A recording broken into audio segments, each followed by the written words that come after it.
الحمد لله أستعينه وأستغفره ونعوذ بالله من شرور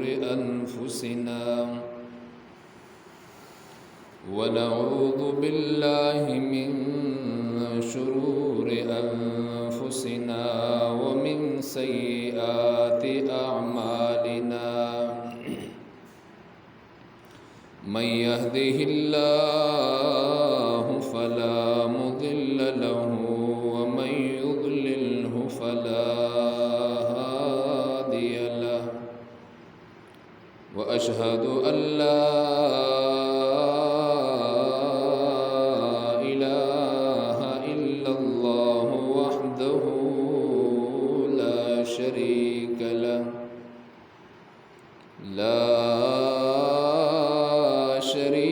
له ولا مشير له ولا معين له ولا مثال له وأشهد أن سيدنا وسندنا وشفيعنا ومولانا وأعلانا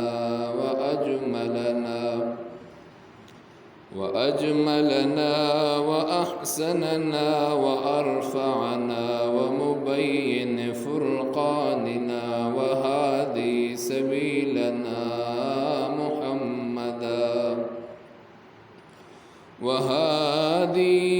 سبيلنا محمدا عبده ورسوله. أما بعد فأعوذ بالله من الشيطان الرجيم. بسم الله الرحمن الرحيم. اليوم أكملت لكم دينكم وأتممت عليكم نعمتي ورضيت لكم الإسلام دينا.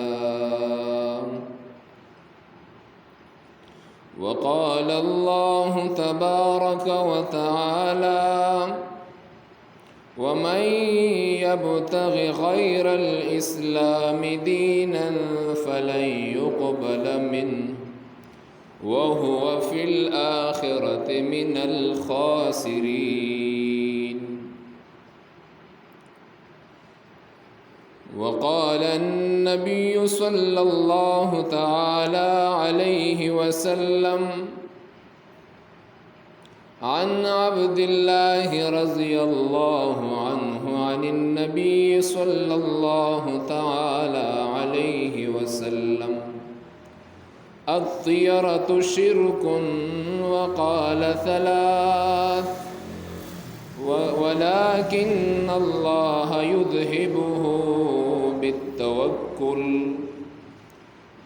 وعن جابر رضي الله عنه قال: قال رسول الله صلى الله عليه وسلم: لا عدوى ولا غول ولا صفر. رواه أبو داود. أو كما قال النبي صلى الله تعالى عليه وسلم: اللهم صل على سيدنا ومولانا محمدا عبده ورسوله.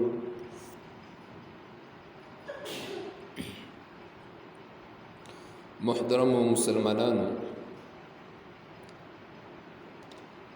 الله جل وعلا چې کله د انبیاء او د پیغمبرانو رسولانو سلسله بند کړه، الله پاک ورسره دا اعلان هم وکړو چې دین ما پوره کو. د سورۃ آل عمران دا کم آیت کریمه چې ماول واستلا دا غي ترجمه دا ده اليوم اکملت لکم دینکم، نن ما تاسو ته خپل دین مکمل کو، واتممت علیکم نعمتی، او ما چې کم نعمت تاسو له درکول هغه نعمت هم ما پوره درکو، ورضیت لکم الاسلام دینا، او تاسو د پاره ما خوښ کړی دین هغه اسلام دی. بل آیت کریمه د سوره دخان هغه ترجمه هم دادا، الله وی ومن یبتغی غیر الاسلام دینا فلن يقبل منه، وی که چا د اسلام نه علاوه یو بل دین په کوشش کې لګیاو هغه طلب کو خپل ځان د پاره، فلن يقبل منه، الله وی دا دین ددنه به نه قبلولی کیږي او آخرت کې به تاوانی وي. بیا د رسول الله صلی الله علیه وسلم احادیث مبارکه هم تلاوت شو. نو محترمو مسلمانانو اوریدونکو، الحمدلله مونږه مسلمانان یو، او دا هم د الله تعالی شکر دی چې الله جل جلاله مونږ او تاسو په یو سیده لار باندې روان کړیو، او خاص کر دې پښتنو باندې الله پاک ډیر زیات مهربان دی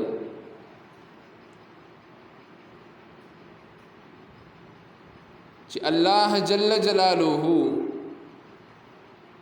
خاص کر دا پښتانه الله په یو صحیح دین باندې په یو صحیح لیک باندې روان کړي،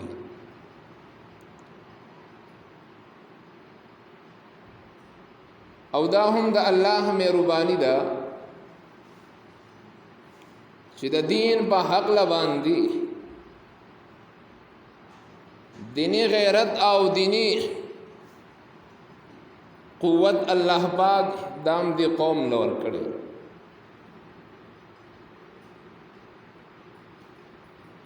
خورستا ورستا سنسا کمزوری رازی، اغا د جهالت د وجه نه راځي چې سړی د خپل دین نه او اسلام نه خبر نه،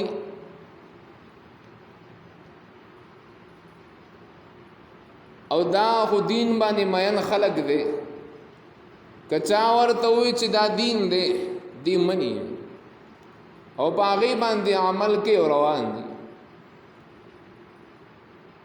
سبکی داسې ساده مسلمانان وي چې هغوی صرف او صرف اوریدلو ته محتاج وي چې چا ورته څنګه خبرو کړ بس هغه خپل کړي او هغه عمل کې روان دي. محترم مسلمانانو، الله جل جلاله اليوم اکملت لکم دینکم واتممت علیکم نعمتی ورضیت لکم الاسلام دینا. الله پاک دا دین او دین اسلام دا یو مکمل ضابطه حیات را لګلې ده، دا مکمل کړه ده، پدې کې هیڅ قسمه د کمی او د زیاتی گنجائش نشته. لکه دا سوچ هم غلط ده چې یاره دا کار د دین ده او دا د ثواب کار ده، خو هغه کار صحابه کرامو او پیغمبر پاک صلی الله علیه وسلم کړه نه وی، مونږه کو یا نور خلق کوي. د دې خو مطلب دا شو چې دا د خیر کار د پیغمبر نه پاتې شوی دی، دا هم د ګناه خبره ده. او یا دا یو کار په دین کې زیاتول پکار دي. نعوذ بالله پیغمبر علیه الصلاۃ والسلام ته پته نه موجوده دور کې مونږ د هغه نه زیات عالمان یو پوهان یو، نو لہذا دام د ګناه خبره ده. اصل کې مسلمان او مومن بنده د هغې ذمواري دا ده چې خپل هر یو عمل به د الله د حکم سره او د پیغمبر د طریقې سره به میچ کوي، او زمونږ نجات هم پدې کې دی، او زمونږ د دنیا او د آخرت کامیابی هم په دغه کې ده. ځکه یو حدیث کې راځي، روایت کې راځي، پیغمبر علیه السلام فرمای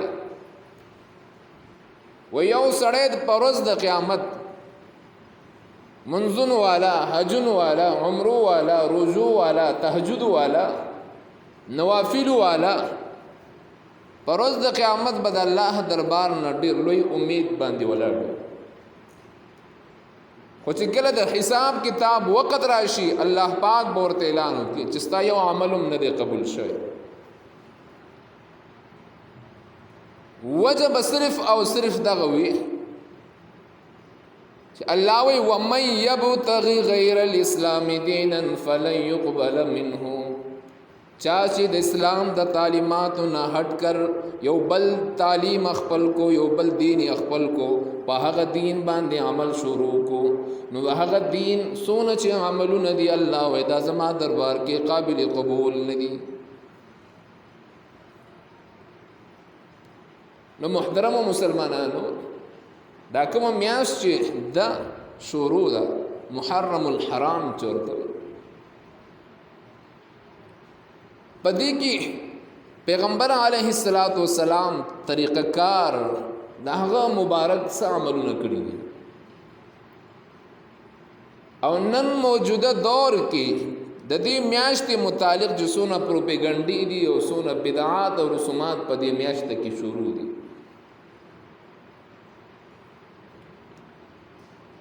اول نمبر تصور خدا پکار دی چې موږ مسلمانان او اهل اسلام د دې میاشت احترام ولې کو.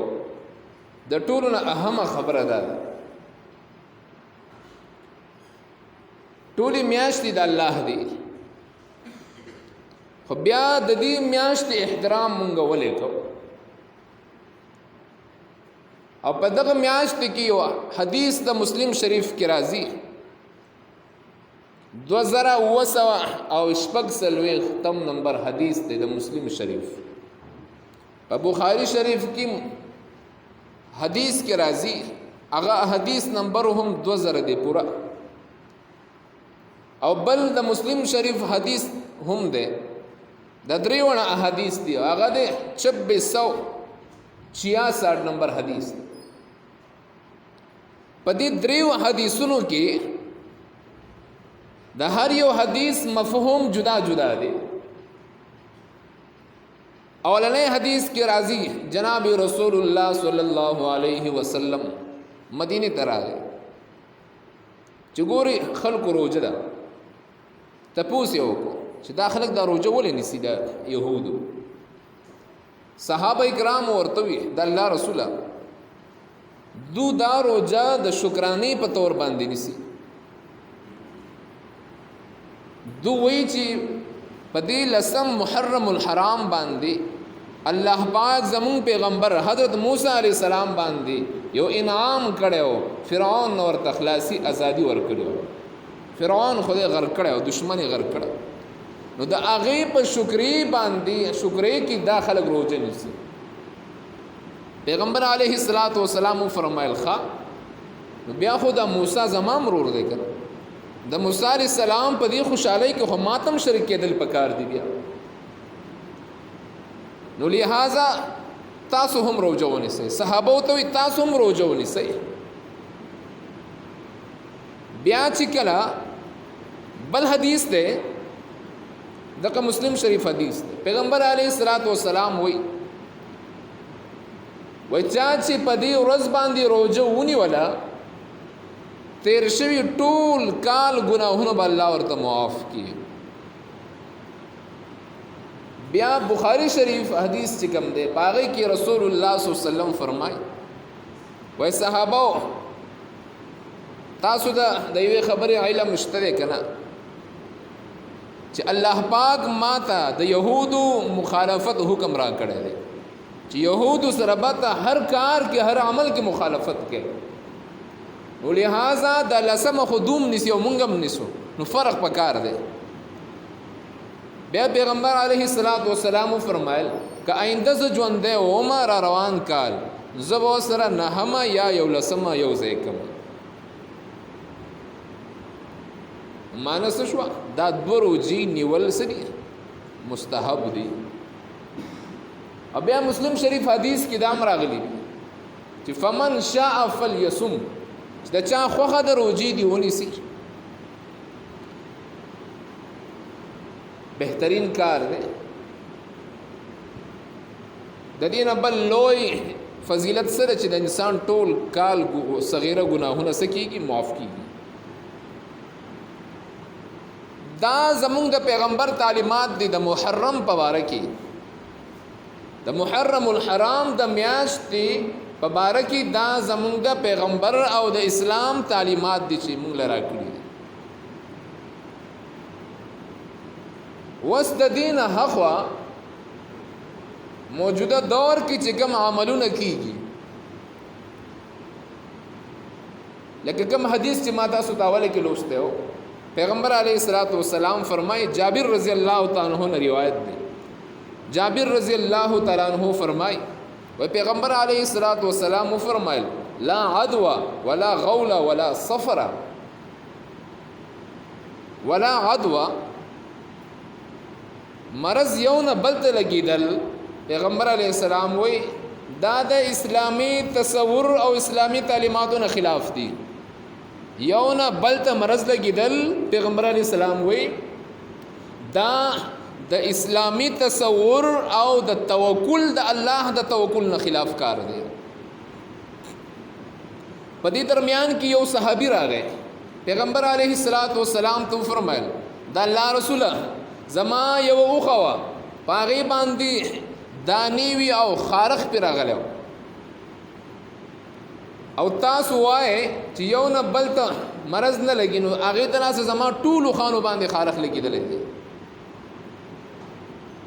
پیغمبر علیه السلام وی صحابی مسله دادا مسله په غور باندې چې سړی او ته سوچ او فکر وکړي مسله دادا پیغمبر علیه السلام وی ته خدا وای چې د نورو سارو ته وخانو ته د دې یو اوخینه خارخ ولګیدو دنه ورته دانې ولګیدي خدا راته و چې دی اولی ته چا لګولې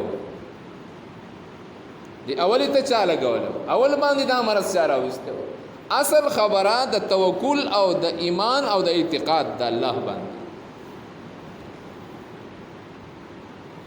نو وس تاسو به کتلی په سوشل میډیا باندې هم او په هر ځای باندې اکثر علما دا خبرم کوي په کرونا چې کوم حالات تیر شو کړه مونږ اکثر جماعتونو کې اعلانونه هم کړیو بس تالای کې وای سیټ شي یو بل لري شي وای یو بل مکمل لري شي اوس یو حدیث دی بل هغه کې راغلی پیغمبر علی السلام وای کم انسان باندې چې جزام والا مرض لګیدلې وي تفر من المجزوم وای د جزامي والا نه داسې تختې لګ څنګه چې سړی د زمرینه تختې اوس دې حدیث سره بسکه په دې کې علماء بهترین اقوال ذکر کړي یو قول دا ذکر کړي لري چې دا کم سړی عقیده کمزوري وا او عقیده ګمانو چې د دینه ماته دا ټرانسفر کیږي دا مرز ماته لګي نو پکار د چې دې تختی د دې سړي دله پکار دی خاصم شکی دی نو شکیله پکار دی چې یاره داسې ځایونه نزان ساتي زکه چاسي د ماشه وته هم کده پندای خپو چې چونو دی و بیا سي شکی چې لکه ماته بس مرز ولګي ادویم خبره ده چې د دې حدیث چې کوم راوی دی دا حدیث قوي نه دی مضبوط نه دی نو بهر حال پیغمبر علیه الصلاۃ والسلام وای ولا عدوا فی الاسلام، اسلامی تعلیمات او اسلامی تصور نه دا خبره خلافه ده چې یو نه بل ته مرض ولګي، یو نه بل ته څه ولګي، مرض ولګي.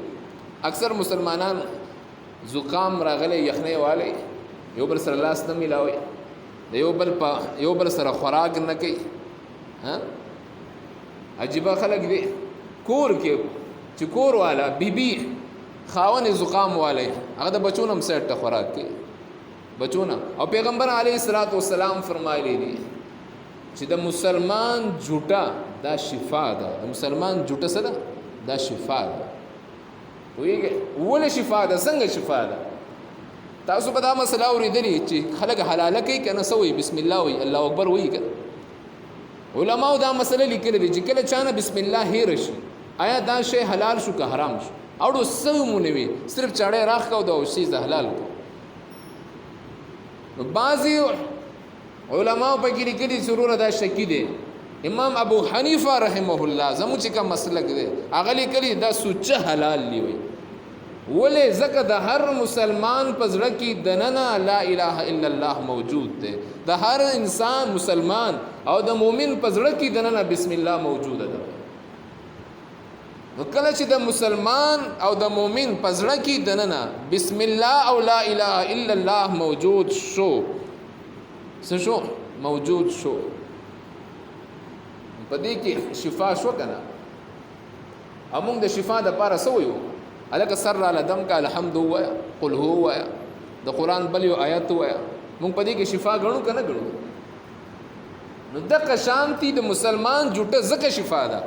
دا مطلب نه لري چې را مسلمان بلاړي راخلی او پیران بزانه جوړ کړی او له بخله کې بلاړي ولي بل په خله کې لاړي ولي. دا بزنس دی، دا کاروبار دی، دا دکانداری ده، دا دکانداری ده. او اصل کې د اسلام او اسلامی تعلیم هم دا دی، اسلام او اسلامی او ایمانی تعلیم دا دی. قرآن کریم هم وی او پیغمبر د خدای هم وی.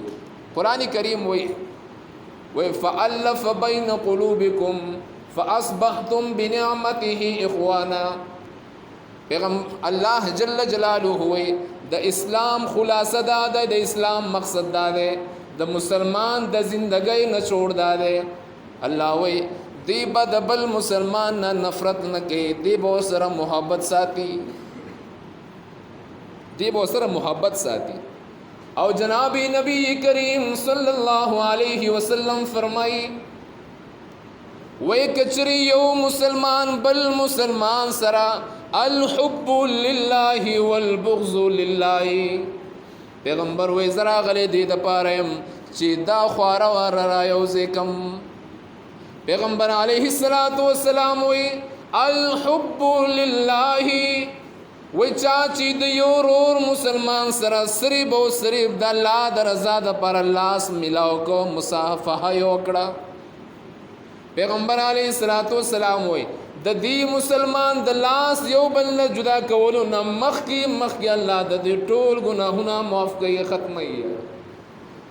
نن موږ یو په صف کې ولاړ یو بل ته داسې ګورو چې دې په دې صف کې ولې ولاړ یو مسلمانان دا هم اسلام ده.